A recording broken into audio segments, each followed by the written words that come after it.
Salut tout le monde et bienvenue dans Lyon City sur BFM Lyon, votre nouveau rendez-vous culture et sortie. Cette semaine, je vous emmène avant tout le monde dans les coulisses de 2 nouvelles expositions en cours d'installation au musée des Confluences. Découverte d'un talent musical de la région. C'est un chanteur, il s'appelle Mathieu Gattuso, il sera bientôt sur scène et il présente son nouvel EP. La sortie ciné de la semaine, ce sera avec le Pâté Vèze, mais d'abord cinéma justement, on ne pouvait pas passer à côté le Festival Lumière.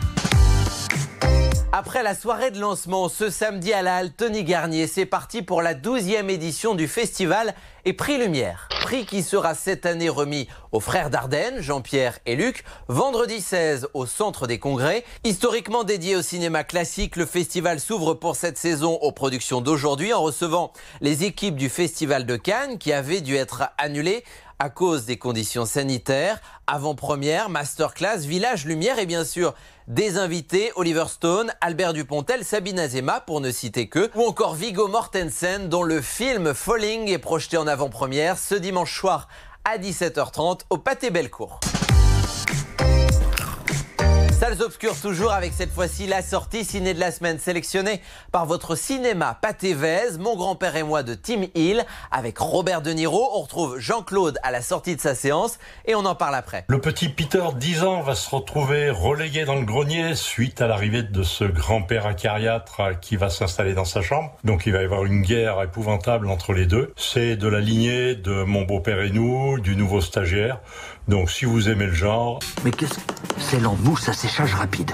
Oh, il va me le payer. L'histoire d'une guerre déclarée entre un grand-père et son petit-fils. Tous deux se disputent une chambre, une même chambre qui appartenait initialement aux plus jeunes. C'est clairement une comédie familiale. Le musée des Confluences a ouvert en 2014. Un musée donc très jeune mais qui connaît déjà le succès puisqu'il vient de passer la barre des 4 millions de visiteurs. J'ai souhaité partager avec vous ma première fois au musée des Confluences.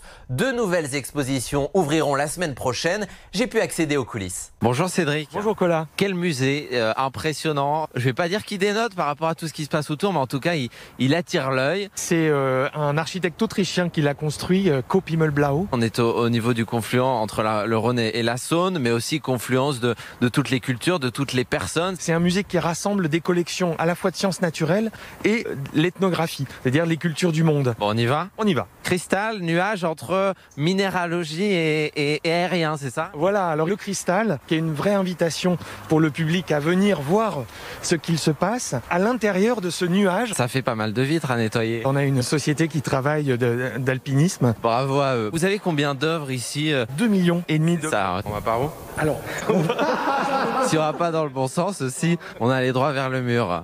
J'ai voulu jouer au guide. Collection permanente. Moby Dick. Elle s'appelle Céleste. Pourquoi elle s'appelle Céleste? Parce qu'elle est légère comme une plume, 1200 kilos, 17 mètres de long. C'est par où cette fois-ci, vous me dites, hein, je vais pas jouer au guide toute la journée. Le musée des Confluences, c'est un musée de l'homme, un musée de la nature et un musée qui explore les relations de l'homme à la nature. Votre animal préféré ici? Moi j'aime les colibris. Les colibris, d'accord. J'aime les colibris, mais...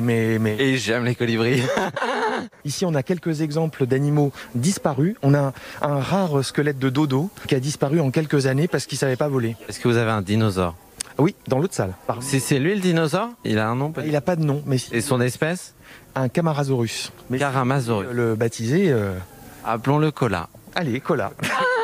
Donc lui, c'est Cédric. Non, c'est le mammouth de Choulan. C'est un mammouth qui a été trouvé à quelques centaines de mètres d'ici. Bon, voilà le confluent. Vu le nombre d'œuvres et d'œuvres qui classiquement ne se rencontrent pas, c'est un fil d'histoire qu'on tire. On raconte l'histoire ici. Alors on prend ce magnifique toboggan marché. Pas si vite. On va aller voir désormais les 2 expositions qui sont en cours d'installation. Elles vont ouvrir dans quelques jours. Oh Is, je suis tout correct avec vous. Moi j'ai les mains prises. Là on se sent privilégié un peu. Ça sent le neuf quelque part. Ça sent le neuf. Vous êtes privilégié en effet parce qu'on n'ouvre jamais nos expositions évidemment avant que le public puisse y rentrer. L'idée est de s'intéresser, d'être vraiment dans une immersion de tous les sens visuels, mais aussi d'une senteur de ce massif qui s'appelle le Macaï. Ici dans cette espèce de théâtre nocturne, on va se poser au milieu de cette forêt nocturne avec tous les bruits ravissants et inquiétants pour bien observer cette forêt. Il y a une montgolfière. C'est un des moyens d'accès à ce massif. C'est un des rares endroits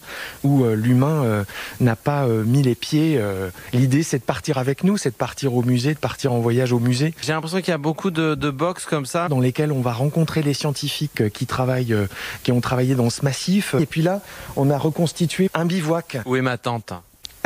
Elle est, je ne sais pas où elle est. Ça sera un écran en fait où on aura l'impression de découvrir le massif vu du haut en fait. Eh bien montons alors. Je savais pas qu'on avait le droit de faire ça dans les musées. Vous êtes souple, Colas. On crapahute. Là on est dans les coulisses des coulisses avec une vue d'ensemble sur cette très belle exposition. Ouais, il n'y a que vous qui pourrez la voir d'ici. On va aller voir la seconde exposition également en cours d'installation. C'est pas par là? Non, c'est là-bas. Décidément. Il faut avoir une boussole dans ce musée. Seconde exposition, elles vont ouvrir les deux en même temps? Les deux en même temps. Une Afrique en couleur. Le principe de cette exposition, c'est de montrer que contrairement à ce qu'on pourrait ou ce que l'Occident a collectionné, les arts africains explosent de couleurs en vérité. Colorés et joyeux bien souvent. On a reconstitué ce qu'on a appelé une matériothèque, qui est encore en cours de conception, mais qui montre d'où viennent les couleurs à disposition des artisans. Ça peut être du cirage, de la pile saline, des tissus, du cuivre, matériaux à la fois naturels ou de récupération. Et les pièces qu'on a derrière moi, ça me fait penser à des choses qu'on pourrait trouver au Kenya par exemple. La pirogue vient du Mali, là on part au Nigeria, au Bénin aussi, la sape. Ça paie comme jamais, ça paie comme jamais. La couleur elle n'est pas cantonnée aux objets, on va présenter des pièces de wax. Vous savez sans doute que ce tissu n'est finalement pas africain, elle vient de Hollande en fait. C'est la wax que je préfère, c'est la wax. Ici c'est la fin de l'exposition. Voilà. Toujours très coloré, un clin d'œil avec une marionnette. Il y a un clin d'œil aussi pour finir l'exposition sur le rouge, vert, jaune, présent dans un grand nombre de drapeaux des pays d'Afrique et qui sont identitaires, que ça soit pour ceux du Sénégal ou de l'Éthiopie. Et du reggae, évidemment. C'est à vous de vous y coller, un air de reggae? Get up, stand up. Na, na, na, na, na. Bon Cédric, on finit sous le vent. Sous le soleil en tout cas, ouais, c'est sûr. On est au 4e étage du musée, on voit derrière Fourvière, la presqu'île. On peut y venir d'ailleurs gratuitement sans prendre de ticket. Toutes les raisons sont bonnes pour venir ici au musée des Confluences. Allez, je vous présente un talent du coin, un chanteur, un musicien. Il s'appelle Mathieu Gattuso et il sort un nouvel EP. Salut, c'est Mathieu Gattuso sur Lyon City. Je suis chanteur-guitariste et je suis accompagné sur scène par des musiciens dans un style chanson pop-rock. On sera en concert le vendredi 16 octobre à la tannerie de Bourg-en-Bresse pour présenter notre nouvel EP 6 titres, Chemin de traverse. Et tout de suite, voici un extrait de notre nouveau clip qui s'intitule Le Rivage. Sous l'orage, on se laisserait déporter. C'est bon de voir que le rivage est à notre portée. Et sous l'orage, on se laisserait déporter. Allez, viens, allons-y. Voilà pour Lyon City, on se quitte comme chaque semaine avec ces images que vous nous envoyez des coins de la région que vous aimez. Ici, l'avenue de Bourg, à Lyon, avec ce vestige de la précédente édition du festival Peinture Fraîche. Une nouvelle édition a lieu en ce moment. On s'y attardera la semaine prochaine. D'ici là, prenez soin de vous.